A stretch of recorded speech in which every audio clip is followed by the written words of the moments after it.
Line છે આ બાજુ, તો લાઈનના દર્શન કરાવી દઈએ કે લાઈન ક્યાં છે. તો આ મહાદેવ નાકું છે. મહાદેવ નાકાથી બહાર નીકળીએ ત્યારે જે એન્ટ્રી આવે છે હમીરસરની, ત્યાં કને આ લાઈન દેખાય છે. આ એક લોખંડનો પાઇપ છે જે જરૂરથી નર્મદાની લાઈન હશે, જે અહીંયા કને હમીરસરમાં આમાંથી પાણી આવશે નર્મદાનું, એવી આશા સાથે અહીંયા આ જોડવામાં આવી છે એવું દેખાઈ રહ્યું છે. તો દોસ્તો, સૌ આ મૃત લાઈનના દર્શન કરી લેજો અને વિચારી લેજો કે ભાઈ જો હમીરસરમાં આપણે પાણી આપવું હોય તો નર્મદાનું પાણી આપવું જોઈએ, ના આપવું જોઈએ, શું થવું જોઈએ, કોમેન્ટ બોક્સમાં જરૂરથી જણાવજો. તો આ જ એ લાઈન છે જેને આપણે શોધી રહ્યા હતા, જે હમીરસરમાં નર્મદાનું પાણી આપવાની હતી, જે કદાચ ક્યારે ચાલુ નથી થઈ અથવા તો એકાદ બે વાર ચાલુ થઈ હશે. તમને એવું સ્મૃતિમાં હોય તો જરૂરથી કોમેન્ટ બોક્સમાં લખી શકો છો કે આ લાઈન ચાલુ થઈ હતી ક્યારે, હમીરસરમાં આમાં પાણી આવ્યું હતું કે નહોતું આવ્યું. અને એ પણ જુઓ કે આ લાઈનનો કેટલો ડાયામીટર છે, અને આ જોઈ લો કે હમીરસર આપણું કેટલું મોટું છે.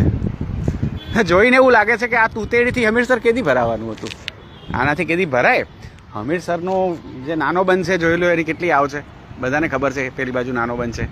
તો અને આ જુઓ, આ પાઇપલાઇન, એનો શું ડાયામીટર છે, 2 ઇંચનો ડાયામીટર છે. એટલા ડાયામીટરથી આખું હમીરસર ભરવાના હતા. શું ગજબ વાત છે.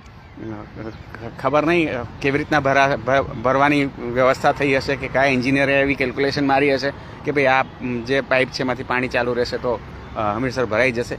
મે બી કદાચ એ લોકોએ વિચાર્યું હશે કે 50 દિવસ કે 200 દિવસ કે 100 દિવસ કે એટલામાં ભરાશે, આવી કોઈ કેલ્ક્યુલેશન હશે, કોને ખબર.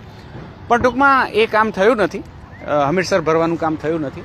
હમીરસર જો ભરીએ તો ભુજના પાણીમાં શું ફાયદો થાય, તમે શું માનો છો, જરૂરથી કોમેન્ટ બોક્સમાં જણાવો.